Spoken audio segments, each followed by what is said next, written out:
make this rather snappy, won't you? I have some very heavy thinking to do before 10 o'clock.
Good evening. Good evening. Welcome to Greenie Sports Cards Live. That means it must be Tuesday evening.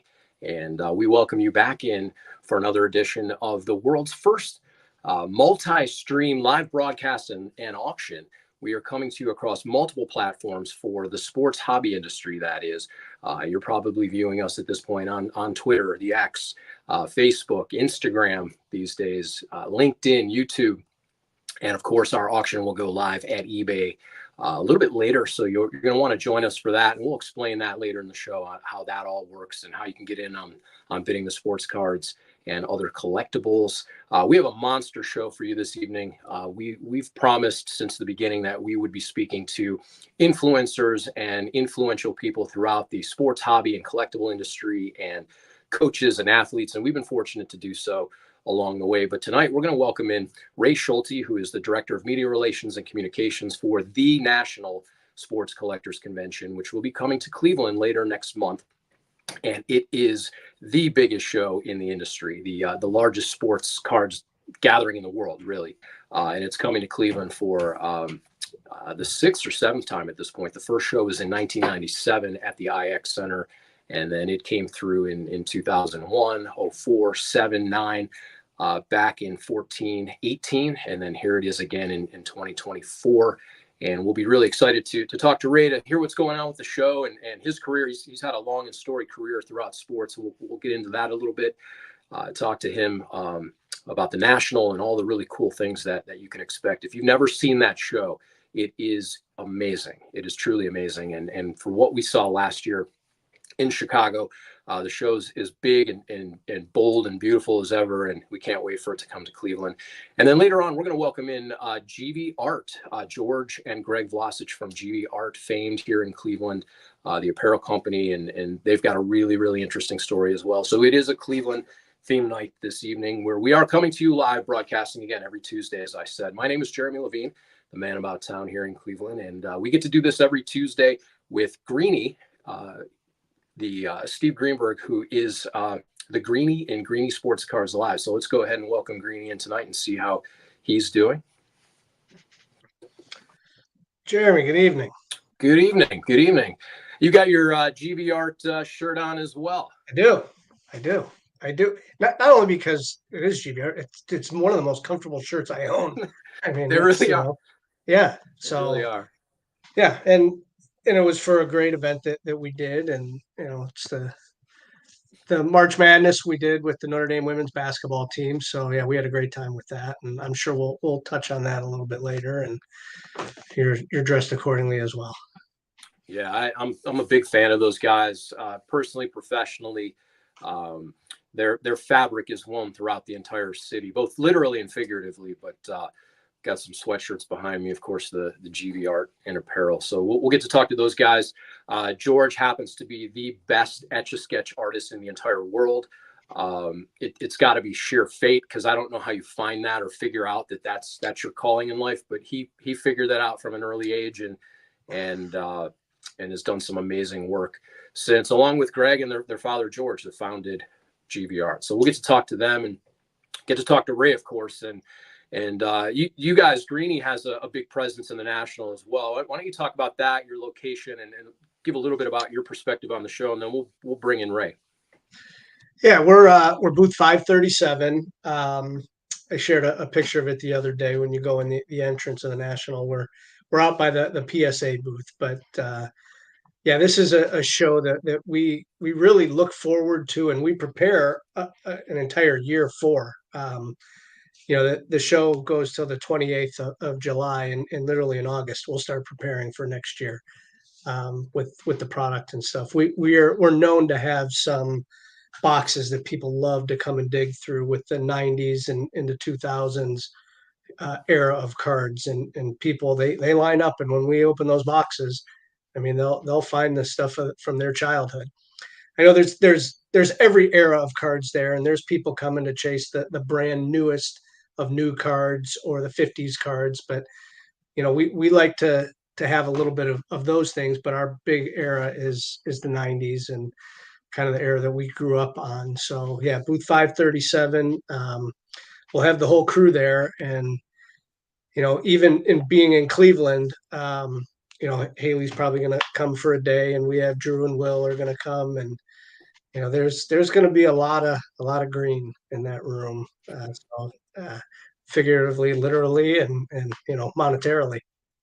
Yeah, it's quite an amazing endeavor. So why don't we go ahead and welcome in Ray Schulte. As I said, Ray's the Director of Communications and Media Relations for the National Sports Collectors Convention, and he really plays a key role in promoting and coordinating and bringing this massive event together. There's a board of directors. There's all the dealers that are involved. There's the sponsors and the corporations. So, yeah, we'll get to talk to Ray here in a second. Good evening, Ray. Well, how are you guys doing? Thank you for having me. It's a nice, warm Arizona type day in Cleveland, Ohio. Good for you. Good for you.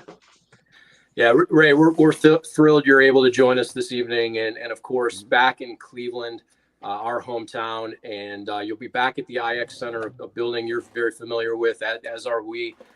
Back in Cleveland for the 44th National Sports Collectors Convention. What does this show mean to you in and of itself from a big picture view? Well, first, let me tell you, we are very excited to be coming back to Cleveland. As you mentioned, we were there in 2018, had a fantastic show. I think that's when the industry was starting to take off, creating some momentum.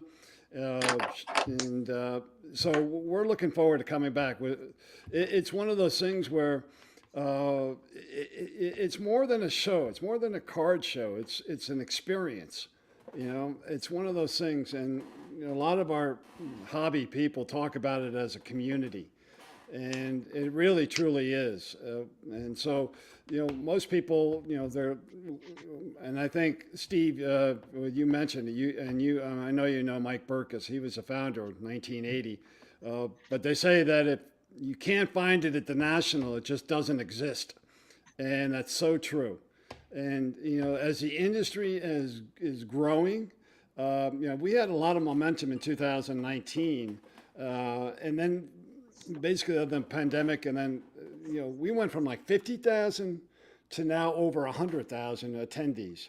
So, and that's attributed to the industry, the expansion of pop culture, Pokemon, the international interest, and all that. So, to answer your question, every year is exciting for me, and I can't wait for just going through the show doors and just seeing the massive setup on Tuesday and Wednesday of the 23rd and 24th.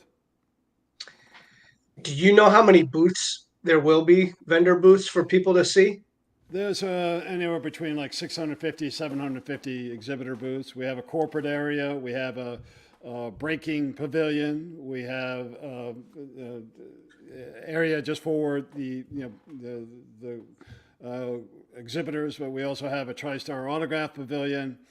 So we're talking about 500, maybe 600,000 square feet of space, and all of it is utilized. We have once the show closes, we have a waiting list for the next year. So that's how much the demand is, and it's one of those things where you basically you really need to prepare for this show. And I know you guys, I know Stevie, I know you get it, I know Jeremy, you've been there, but it's one of those things where you really need to, especially if you're coming in from out of town. And that's one of my jobs, is to kind of get everyone oriented and get them so that when they do come in, they have a great experience and they create a lot of memories. Ray, for somebody who's never seen the show before, and quite frankly, I've seen the show a few times over the years. I've never seen anything like last year. Not just for this show, but really any trade show, any public event. The sheer volume of the show, the corporate engagement, the energy on the floor, the amount of money walking around, the celebrity element, the autograph pavilion. There's an energy and enthusiasm. For somebody who's never seen this show and all of that momentum coming out of Chicago into Cleveland, how would you explain that? And what would that experience be like for somebody walking through those doors for the first time?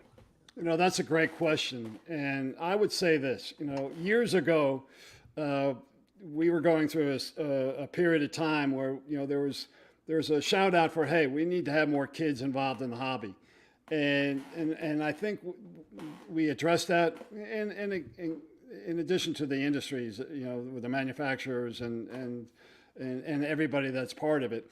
But, today, or specifically last year in Chicago, you see families now. You see the mother, the daughter, the grandpa, grandma. And I think that is a reflection of, one, the industry growth, but also the manufacturers and the dealers being receptive to who the target audience is and who they can bring in that is new to the collecting mindset. And I've always said this. I've always said, what, the industry is all about collecting. Forget about trading cards or memorabilia or signatures. It's the concept of collecting. And I think that's what's resonating now. People are understanding what collecting means to them personally.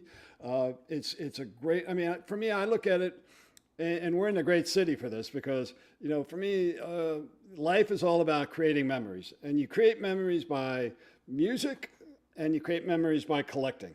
And so for me, we have a combination of the two. And I think that's just evolving as we move forward. Yeah, I love the slogan that it's cool to collect, and I think over the last couple of years, using that, as a kid growing up, and even when I first started doing this, and people would ask me what I do, and I'd always kind of hesitate. I sell baseball cards, right? And now I don't think I can say it fast enough because everybody really knows about cards nowadays, and it's yes, it's the collecting, but it's the people that are buying to resell. And during the pandemic, when the boom, I had friends that would send me messages and saying, man, your industry is all over the news right now. And people are seeing it and they're hearing about it. And, we're seeing a lot of like athletes now, even more so, Josh Jung, and he's with the cards. Like it's way more prevalent than it used to be. And it's cool to collect. And I think a lot of these people are showing that. It's funny you mention that, Steve, because part of my job is to talk to not only corporates, but mainstream media, let's say in the Cleveland market, but also with teams like the Guardians or the Cavs and the Browns. And I tell you honestly, conversations I've had with them just recently, they're kind of like, it's not as if I have to explain what we are, who we are. I mean, they get it. They understand it. Why? Probably because they have kids that are collecting, and probably because they've already had it on their schedule that they are coming to the national. So for me as a media director and talking to them, it's a much easier sell in terms of, hey, how do we get you guys involved? And we're excited. You know, we're going to be involved with the Cleveland Browns and the Guardians. I got off the phone with them yesterday. We've got some great things planned, but that interaction, that engagement, it's what it's all about. And you're right. Everybody seems to understand what collecting is now, and you know, for a lot of different reasons. It is really resonating with mainstream, you know, the attendees, the consumers, on and on. It is, and it's funny. I even see some tops, like they make some posts of some of the players are trading for their own superfractors.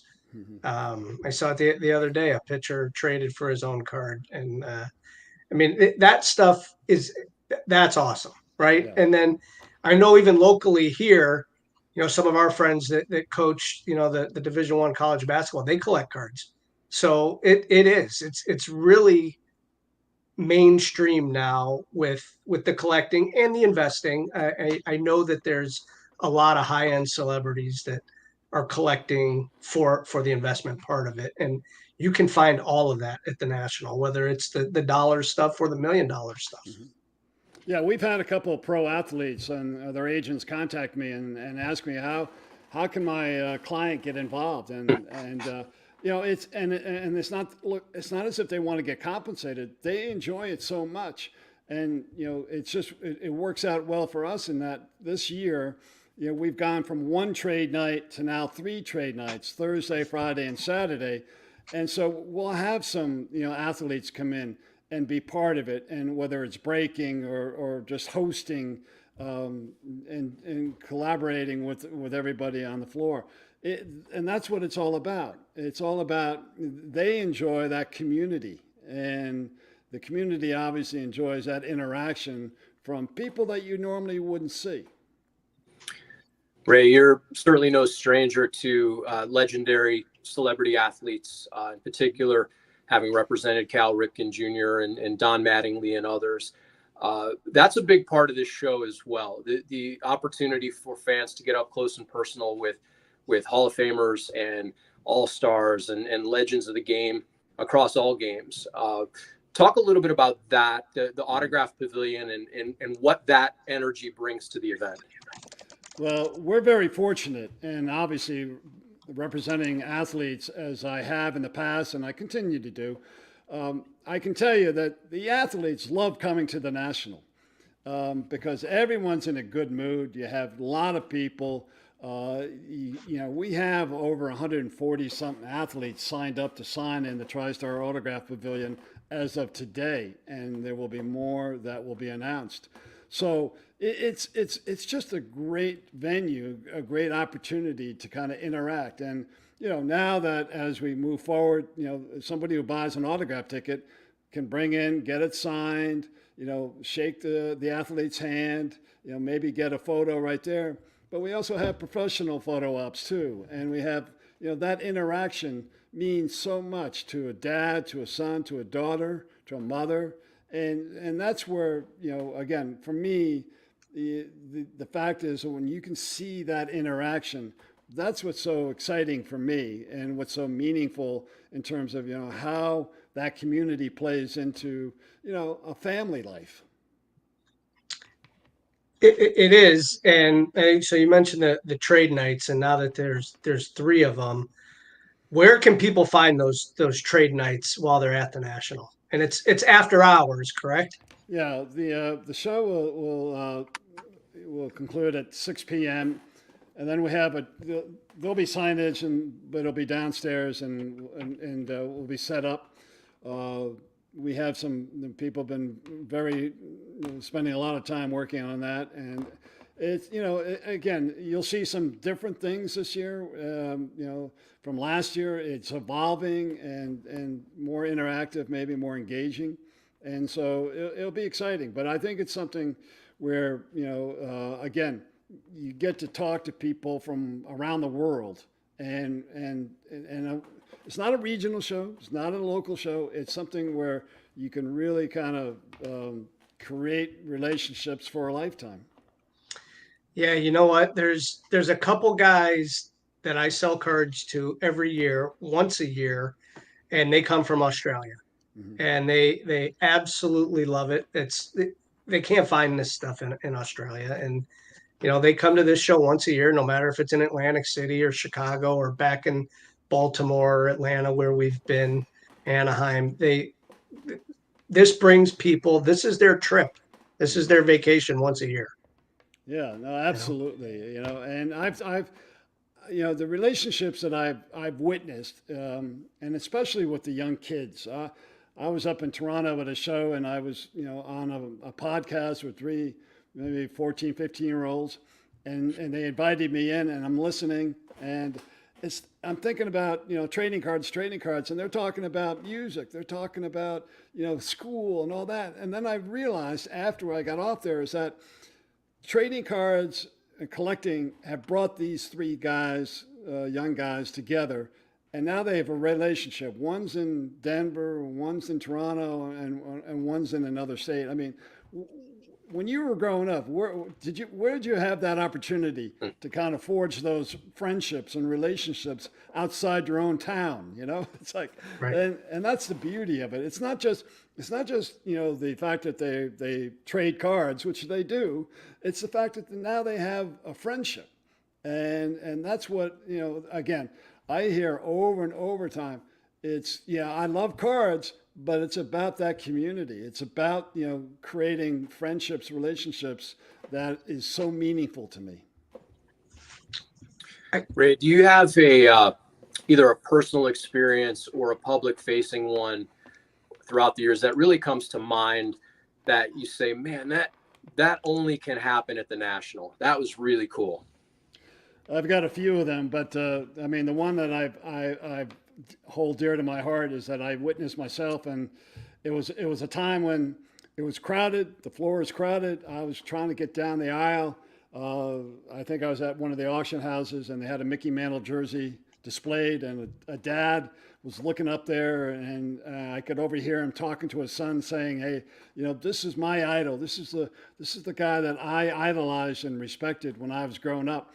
And the kid must have been about 14 or 15, tugged on his dad's shirt and said, "No, Dad, no, Dad. Judge is the GOAT." And while that was great in itself, the dad, like 2 seconds later, turned around and was staring at his son. His eyes are like wide open.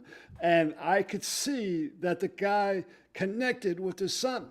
It was one of those unbelievable, surreal moments. And I just knew that this is what it's all about. And I can't imagine, where that took off for. But the fact that he could, they had something in common. They disagreed, but they had something in common that they could build off of. So for me, that's what it's all about. And you know this, both of you know this. The hobby is all about stories, right? Everything is about stories, and whether it's a trading card or a piece of game used memorabilia. Well, I can't tell you how many stories have been created on the floor of the National over the course of the 5 days. The experiences, the run-ins, the spontaneous, wow, who's that? There's an athlete there. It's one of those things where, expect the unexpected, because, and that's kind of one of the things that we always work on. We want to bring something that you can't get anywhere else. That experience, that unbelievable memory that you can create for a lifetime. That's what it's all about.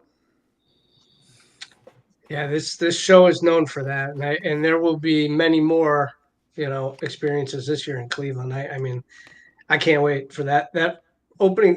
We're there Tuesday setting up, but Wednesday when those doors open to the public, and I mean, it's a rush of people. It's at 4 o'clock Wednesday. Um, it's our Super Bowl, right? I mean, Right. yeah.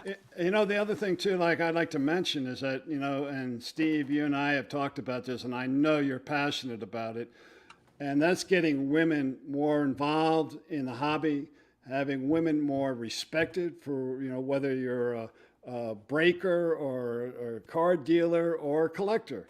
And I know that you go above and beyond with your shows. We're excited, that we can bring it to the national. I mean, we're fortunate to have the Hall of Famer Cheryl Miller. She'll be signing in the TriStar Autograph Pavilion.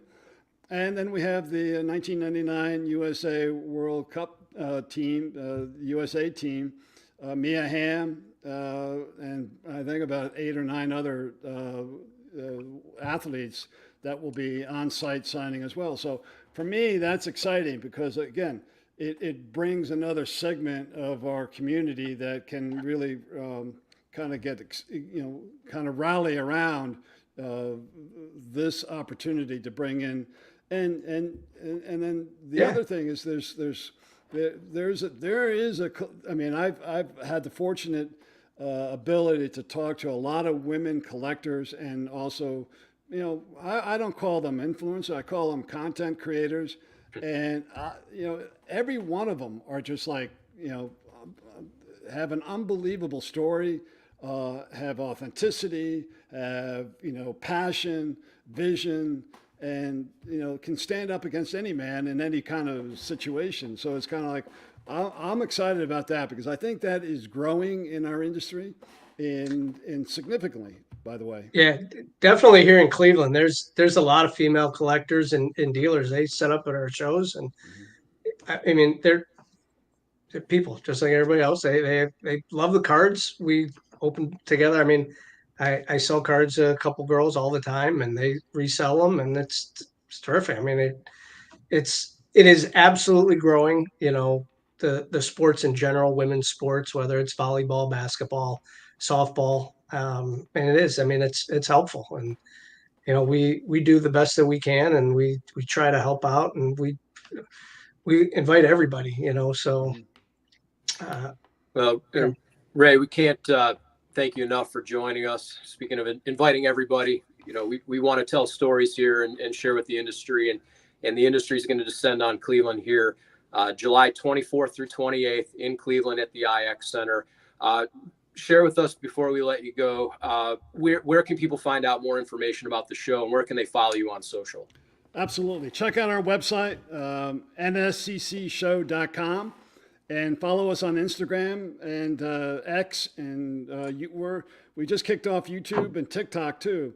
But on Instagram is NSCC Show, and we'll give you updates. We'll give you latest news and everything that we're looking forward to July 24th to the 28th.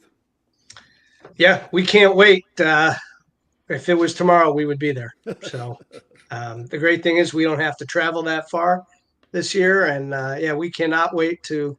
I know it's not our show, but we are in Cleveland, and we feel like that everybody's coming to our hometown to check this out, and as pseudo hosts that we can be, we just can't wait for this show.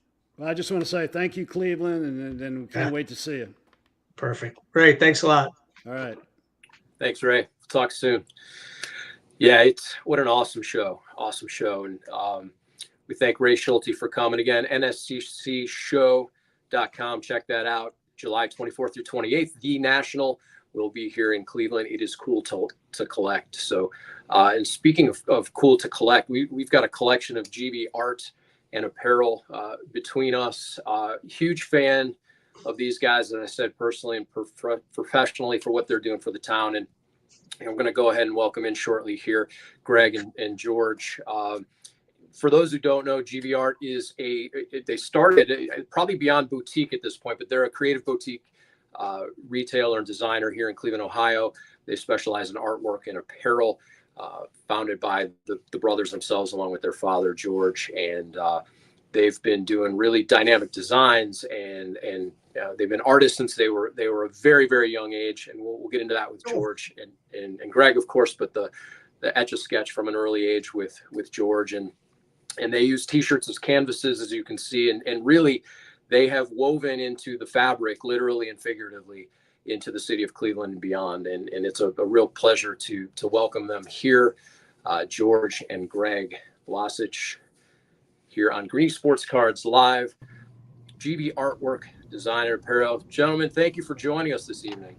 Absolutely. Thanks for having us. Yeah.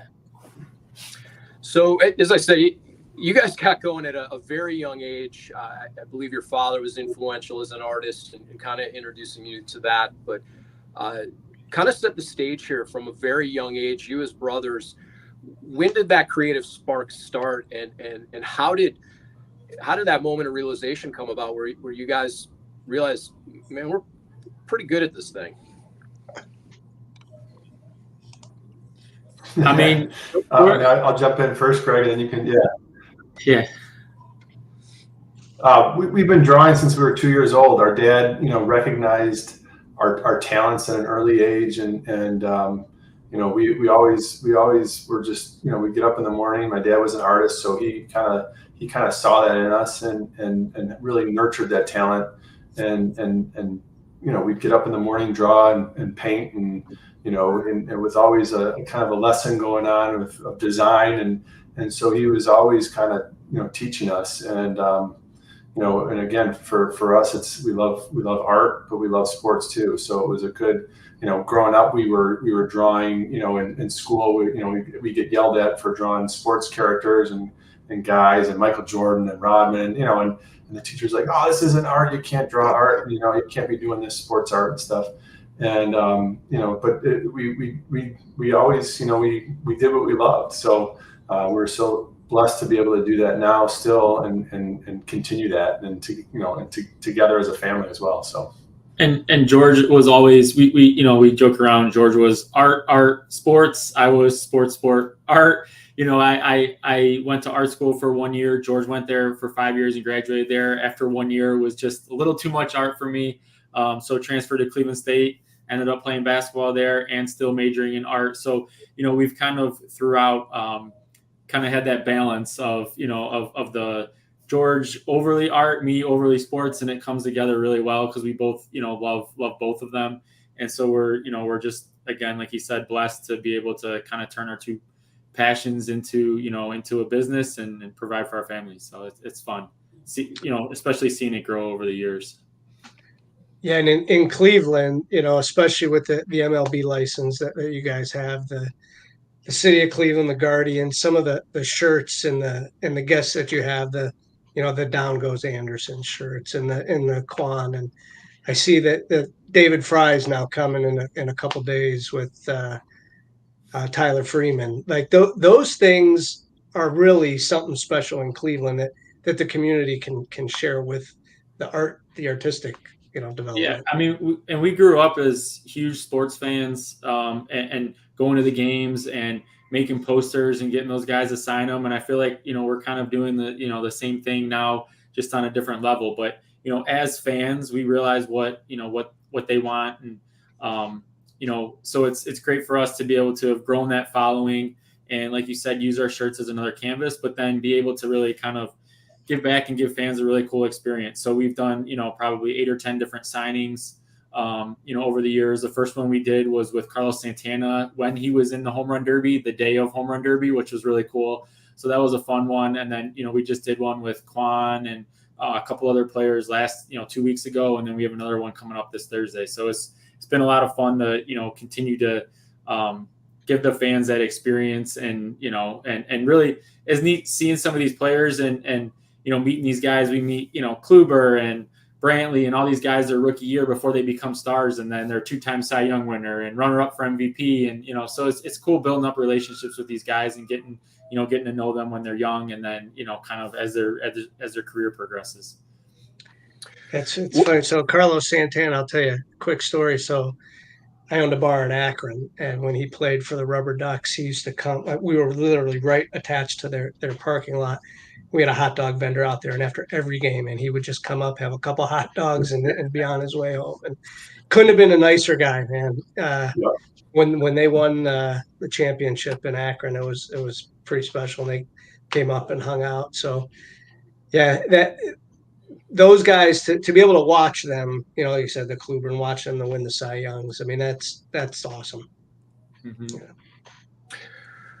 What's that like for you guys? You've been doing this a few years now, long enough to see your shirts kind of proliferate into the the marketplace.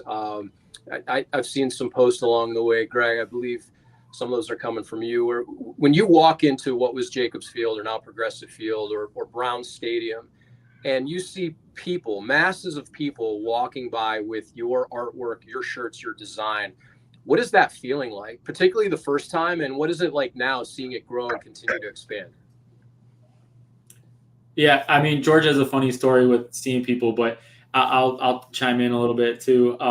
We used to go to the games and count and have a little contest. So who can spot the most? And now I feel like we're up over 100 before we even get into the ballpark, which is, again, such a cool feeling. And just, again, you see the back tag in the section you're in, or you see, walking up the section and, people are always stopping us now and telling us how much they enjoy our shirts. And so it's fun. We know, it's great to have built up that fan base and that audience. We started out of our parents' basement, and I remember opening up our first store in Lakewood, and we had no idea who was going to show up and if people were going to show up. And I remember, being a little bit, nervous and, okay, we've built up a following, but you don't know who's going to show up. And there was a line, a couple hundred people deep, all the way down the street. And so again, we've been really fortunate to have built up that, that audience and that fan base. And, now to see the people at the games wearing them and every new launch, there's, a line of people waiting to get them, which is again, really awesome. Yeah. In my story, we were driving down the street in Lakewood the one time, and, we were just still kind of selling them out of our house. We had just opened up our shop. And I remember driving with my family, and one of the kids was like, "Oh, Dad, that guy's got your shirt on." And I'm like, "Oh, wow, that's the first, I'm out and about and I see someone wearing our shirt." And then he turns around and I'm like, "Oh, that's our neighbor," So it's like, it still wasn't at that point yet, but it's really cool though. Again, to see what Greg, to kind of mark what Greg says, it's just really cool to see. Just people enjoying our work and our art, and appreciating our shirts. We do have a really good close following, and it's just really it's great. I mean, it's awesome to see. It's fun.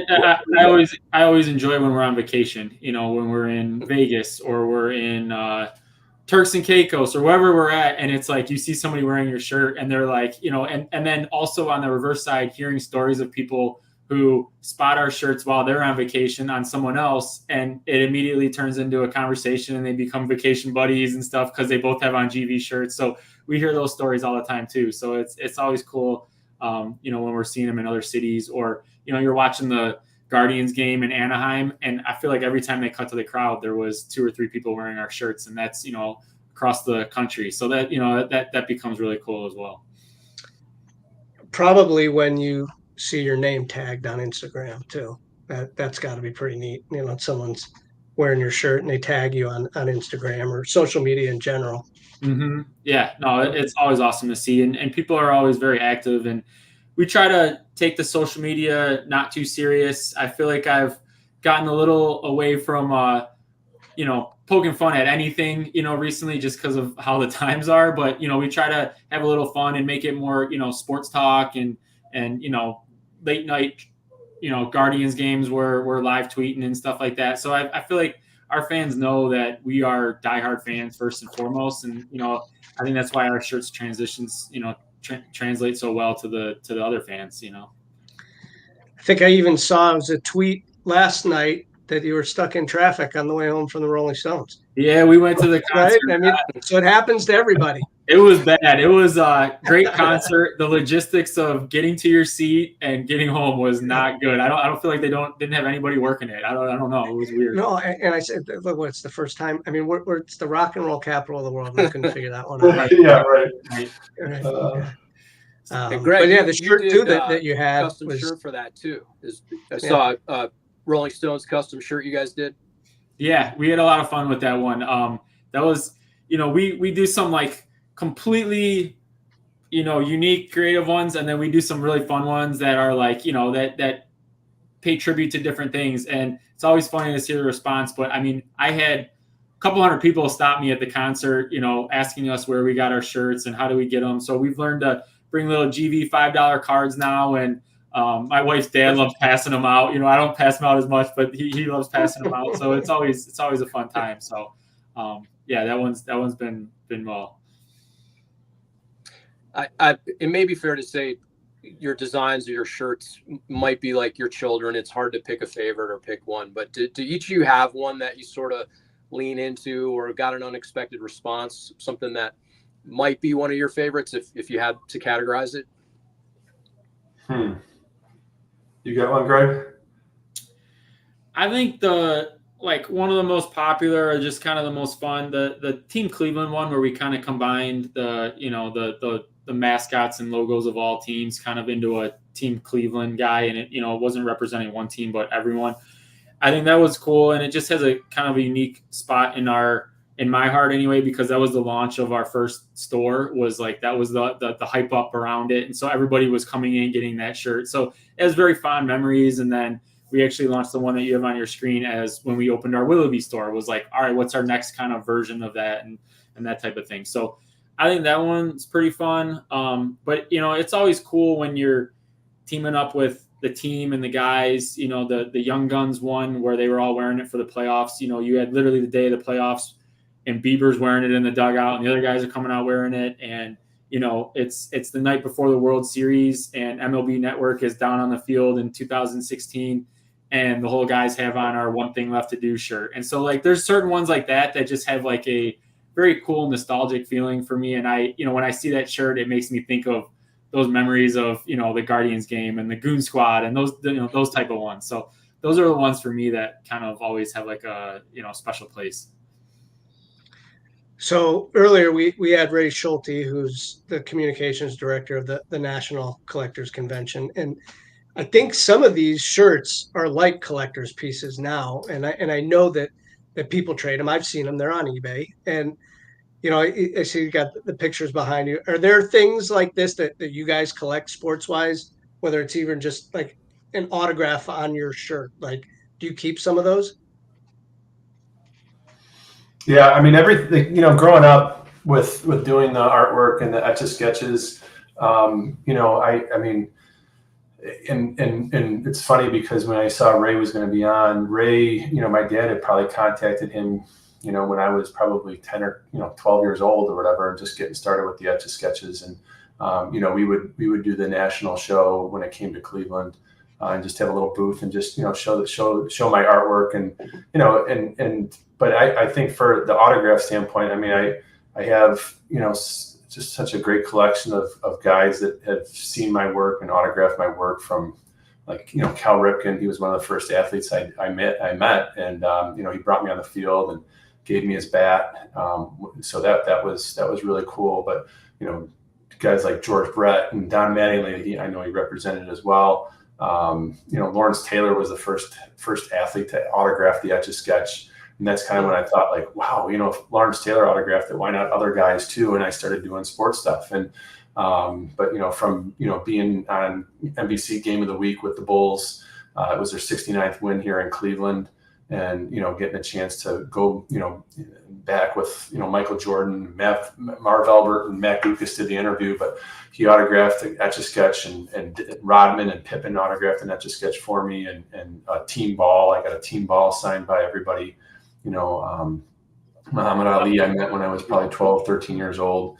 And so, I have a good memories, but even in the previous conversation you had, it was it's telling these stories, and it's so cool because the stories that I had to tell with the Etch-a-Sketch and these guys and the people growing up, and now to see where it's come, it's just really cool. And NBA Inside Stuff did a story.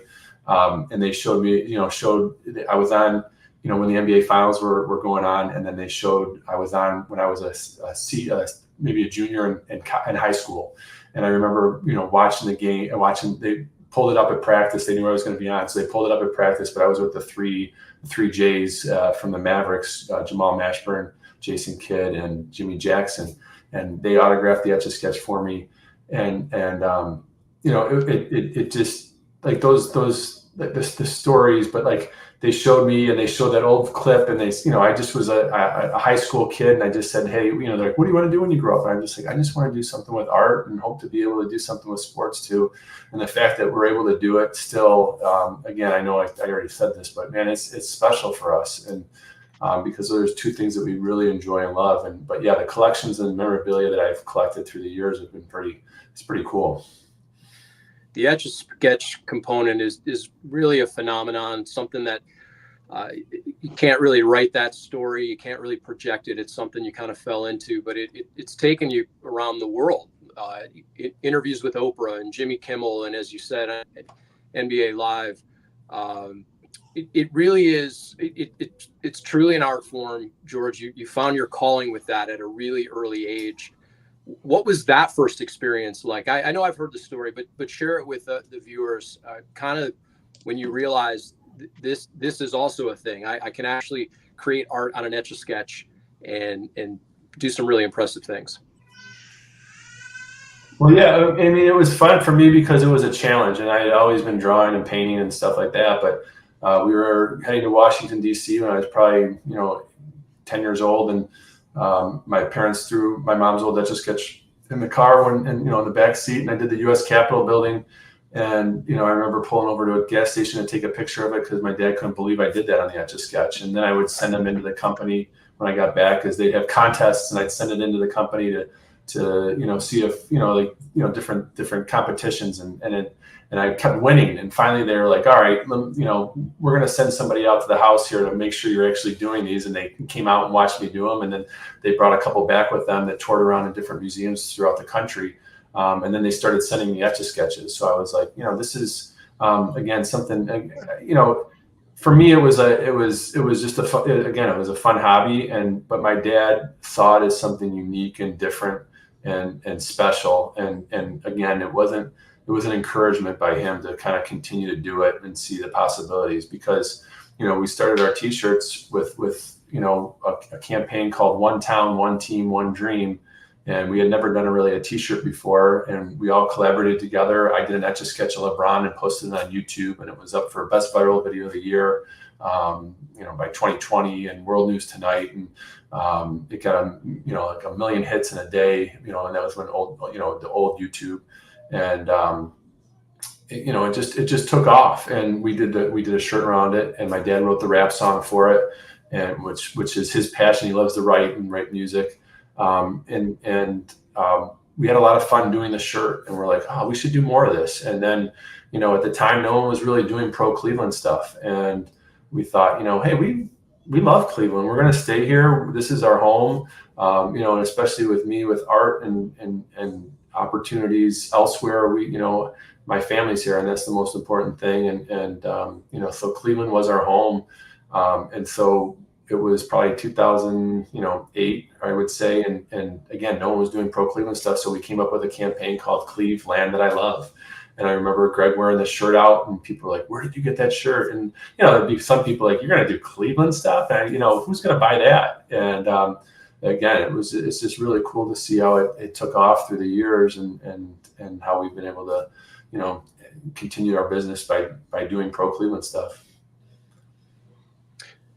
And the business has really expanded from there. There's no doubt the Cleveland pride that we see and we share, but you've been able to take this into outside markets.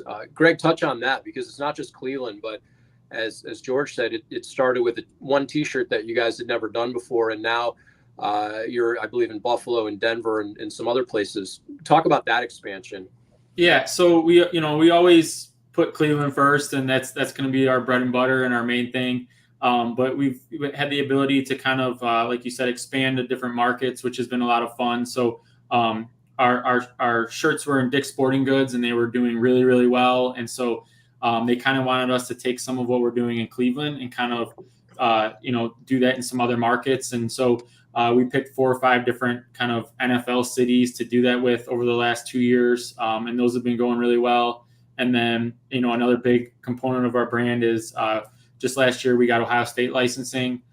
So we now, are doing some really cool Ohio State stuff. And we just went down to Columbus a couple weeks ago and had an awesome meeting with them. And they're excited to kind of see us take what we're doing on the Cleveland level and with a lot of the athletes and kind of start doing that with some of the NIL guys. So, I feel like the NIL market hasn't really been tapped into yet.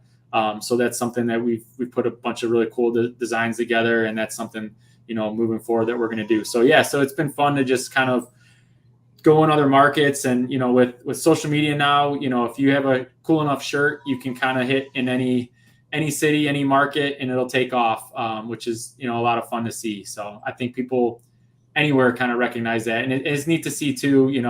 Our fans really support us, and if we launch a shirt for Buffalo or forever, they're tagging their Buffalo friends and their friends and saying like, hey, I buy all their Cleveland shirts. You guys gotta, you guys got lucky. They're doing some shirts for your city now. So, go check it out. So that's always cool to see. Do you take commission projects? Yeah, we do commission stuff all the time. I know George, with the Etch-a-Sketch and the artwork does commissions all the time, but that's the other thing is people don't really necessarily see, they see, the 10 shirts a month we're launching, but they don't see the 20 others that we're doing for client projects. So we work with, Progressive and Goodyear, and we've done probably 40, 50 different shirts for Barrio. And, so all these different clients that we work with and charities. So that was kind of when we got started, that was our main thing is, okay, we really want to team up with Cleveland businesses and charities. And that's something now that we've had the ability to do. And, we've worked with hundreds of charities and hundreds of Cleveland businesses. So, that's a goal on our list is to kind of highlight some of the clients that we're working with. We just get kind of busy. Sure. Yeah, I know. So the shirt that I'm wearing, our friend Sean Crawford, who St. Ed's as well, came to you and said, we're doing this event for the women's basketball team. And this shirt here, and, the Never Give Up. And I mean, even Hannah Hidalgo has been wearing it since that event. And, it's different projects like that with the NIL that it will resonate with some of these kids and the college athletes.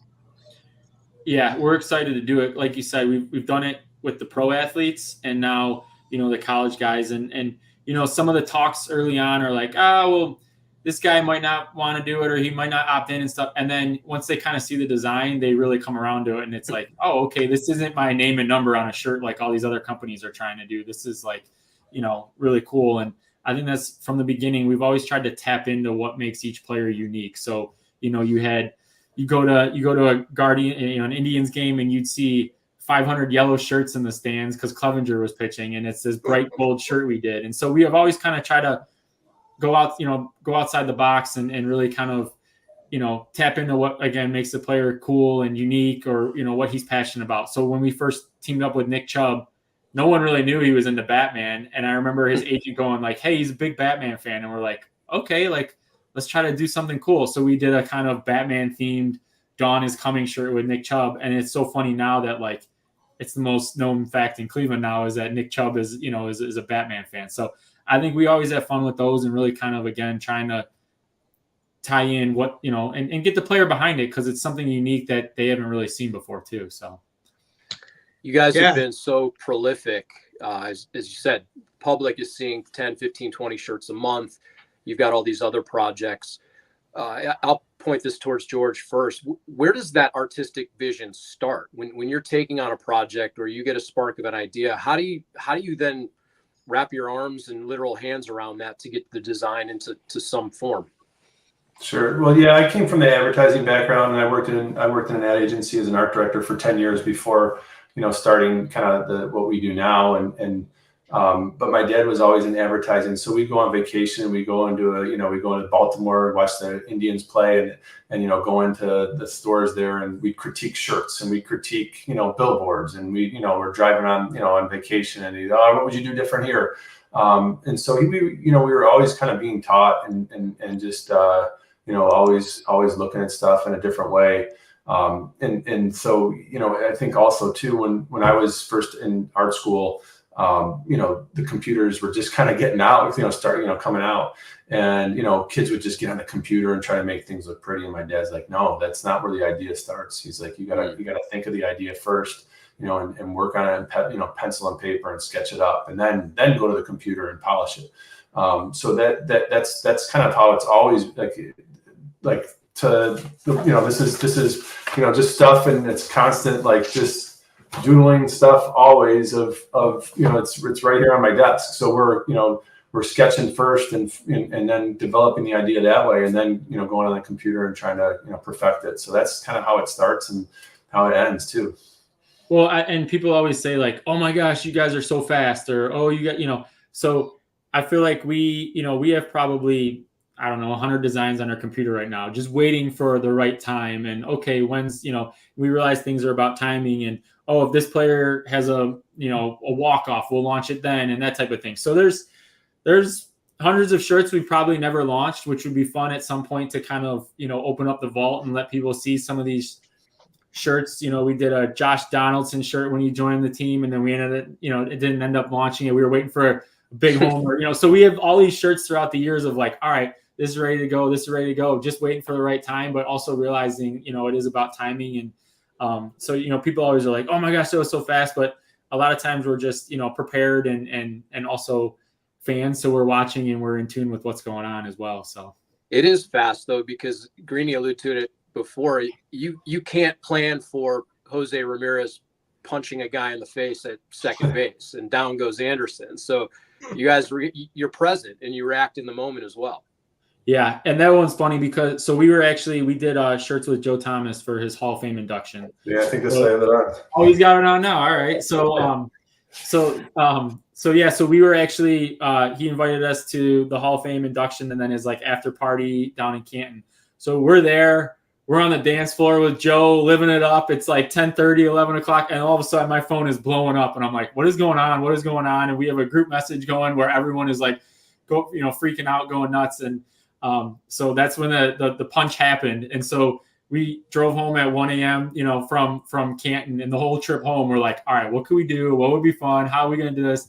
And so there's those times where, we always say like, we don't have to be first. Let's make sure ours is best. Cause there'll be people that'll have one out in 5 minutes and it's not any good, but they want to be first. So we'll take our time. We'll make sure it's how we want to do it. And we'll go back and forth. But this was the one time with George the next day, he's like, I'm busy. I got this. I'm like, I don't care what you have. I'm like, this is one moment where like you like whatever you have, take off the next 2 days and like take care of that. But like we got to get this one done right now because it was just such a iconic moment and stuff. So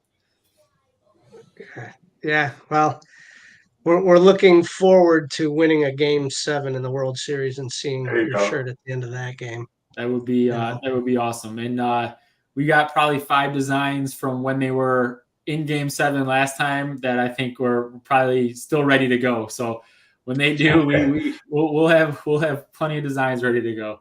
They will, but as Cleveland goes, it'll be something totally different that we're not prepared for, and you'll have to make something new. Yeah, absolutely. And we'll take that too. Yeah. We can't wait, man. That 2016 team. I mean, it should have happened. It didn't happen. I'm sure there was some sort of rain delay shirt that you had, but when it does happen, it's going to be special here, just like the championship for basketball, like baseball and football. This is what this town is.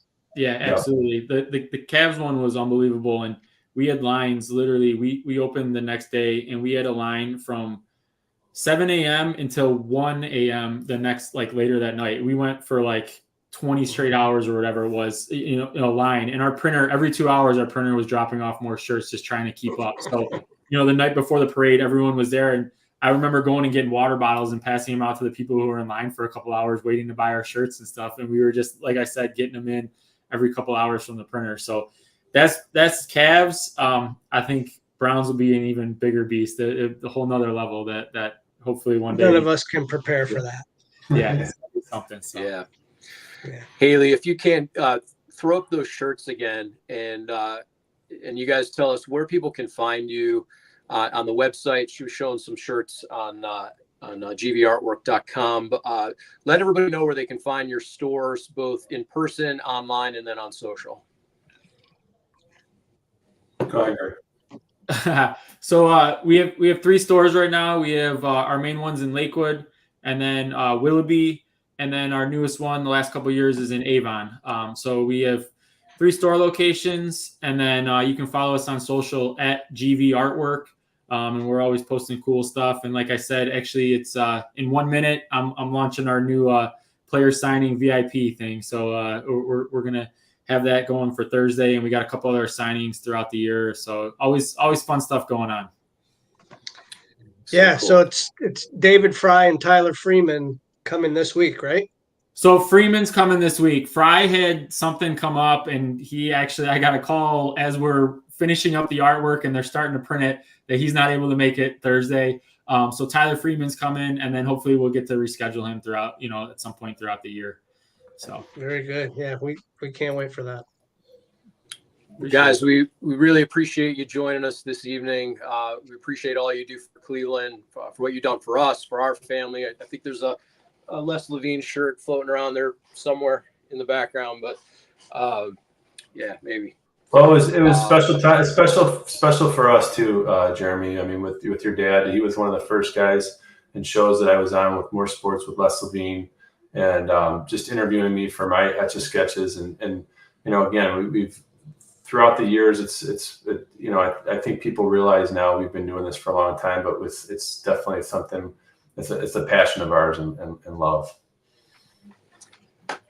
Yeah, well, it resonates with us personally and the town. There's a lot of passion. We don't have to tell you guys this here. This is a sports town. There's a lot of passion here. People who stay and live here love Cleveland. They love the city. They get behind it. You guys have had that visceral experience, and we just wish you continued success and keep this thing rolling, because as Steve said, first and foremost, these are really comfortable shirts, but the art takes it to a whole other level, and we're proud to know you guys and proud of what you do for Cleveland. And they'll be first in line when we win that Super Bowl or the World Series. I'll take either one. I'm absolutely. Yeah, right. Sounds good. Thanks a lot, guys. We appreciate the support. Thanks, guys. Yeah, thank you. Thank you. Bye-bye. All right, that's George and Greg Vlosich from GV Artwork and Design. Just incredible stuff, incredible story. And we're here at the top of the hour, heading towards the live auction on eBay. Alex will be joining us here shortly. For those of you watching on all of our other channels on Twitter, Facebook, X, YouTube, LinkedIn, Instagram, wherever you're coming from, you're going to want to head over to eBay Live and check out the online auction platform that gives us the capability to create this multi-stream and auction. So Haley, we'll be good to go with that as soon as Alex joins us. You can run that as is in the format through eBay, and we'll go live with Alex. If you haven't seen that before, haven't joined us on eBay, Steve, all those auctions start at $2, I believe. You guys combine shipping together. Talk people through that process a little bit, on how the auctions take place and then what they can expect afterwards. Yeah, it's that simple. Every auction starts at $2, and the bidding increments go up. But the one thing we do is we try to make it easy to have you win more items. So it's just one shipping. So if you win one item, it's $4.99. If you win 10 items, it's $4.99. So, we encourage you to keep bidding and not have to pay the exorbitant amount of shipping to ship, 10, 12, 15. There's guys that win quite a few items every week. And they love the fact that they don't have to pay shipping, or if you win, here and there on other sites, it's $2.99 for this card, and then another $2.99. It's straight. It's $4.99. Everything comes wrapped, bubble mailer. We do a great job of getting those cards. Well, I think we do a great job of getting those cards out and shipped in a timely fashion. I know Alex and Matt and John and Adam, everybody, and we all do it together. I do plenty of shipping. Yeah, it's that simple. Alex will run through some cards. He does an interactive presentation. Guys want to see Nick Chubb cards, and we have Nick Chubb cards available. He'll throw them out there. People ask, we have guys that live in Philadelphia and they just want to see any team. And, so Alex has cards sorted. He has different things. The new thing that we've been doing are these packs. The Leaf Pop Century and the holiday packs and the Phoenix packs. We have some new things. They're not going to be on tonight that we just acquired, that some different types of packs in the next couple weeks. So that's a fun little thing where Alex does, and he'll rip them open live, and you can see what you win. Or there's actually been a couple people that wanted the pack shipped to them, and that's fine too. So a few different things that you just don't see everywhere else. I think Alex did last week. He auctioned off as part of winning a pack. They can come on the stream and open live with him. Now the guy's not available tonight, so he'll come on a different time. But pretty neat. So he auctioned off a chance to come live with us on the stream. So just something different, right? That's what we try to do. Is be different. Yeah. And there's been some really interesting hits as well. There was some one-on-one Chuck Norris cards, and there was a Breakfast Club card that hit last week. There was a Ray from Star Wars, Daisy Ridley, some really interesting stuff. Napoleon Dynamite hit one of those weeks. Some fun stuff. So, but I think the magic in the show itself is one, Alex is tremendous in what he does as an auctioneer, but the fact that it's an interactive show, it's live, it's influenced by the audience themselves. What do they want to see? What do you guys want to bid? And we are live on eBay now. So for that audience coming in and joining us, they're driving the train. They're, what teams do you want to see? What players do you want to see auctioned off? And then the fun and the sparks begin for people bidding against each other. So yeah, when he does those player lots of whomever, Josh Allen, and he's putting up 2 and 3 cards, and keeps getting the bids get higher, Alex keeps throwing more cards in. So that's things that people love to see, and Alex is good at, and he reads them. And at the end of the day, people get good deals because Alex is known to give them, extra, without even throwing them on camera. He's like, I got 2 extra Josh Allens, and he includes them in the pack. So, we're here to do what the customer wants. And if they want to see lots or they want to see certain players, that's what we're here to do. That's right. As our eBay Live audience is coming in, stick with us. Alex will be joining us shortly. He'll have a wide assortment of baseball, basketball, football at the ready. He's got wrestling at the ready.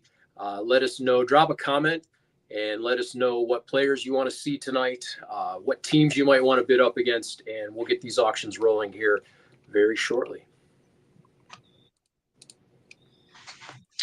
Yeah, I know that there's some graded cards. People have been asking a lot about that.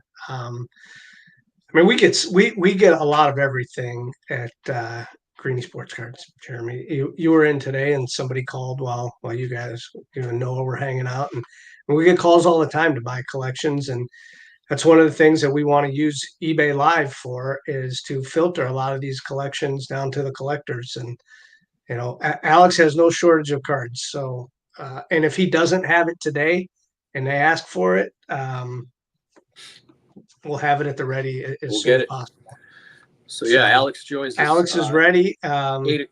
8 o'clock on Tuesdays, and then you can come back and join Alex for Call Your Shot on Thursdays. He'll go live at 8 o'clock as 9 well. o'clock. So he's going to okay, yeah, programming change. We're going to 9 o'clock on Thursday. 9 o'clock, and Alex will tell people all that, and we'll have it up on the eBay Live, and they can see it. So yeah, Haley, we're ready as well, and if Alex is ready, we can bring him on, and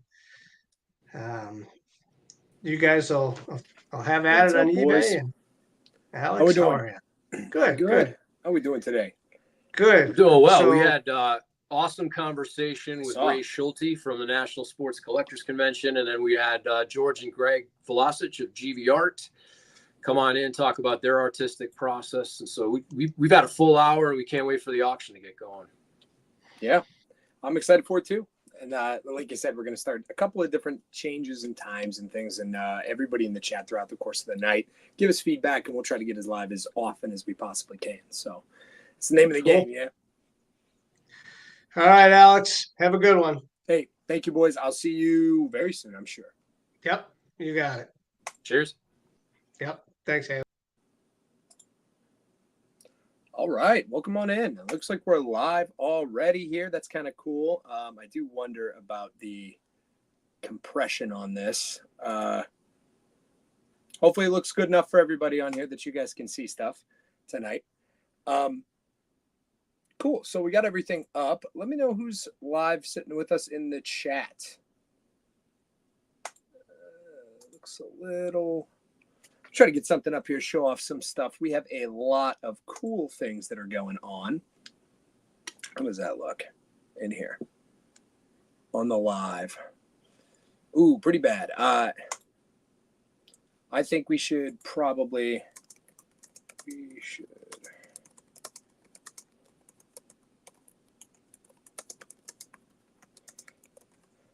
All right.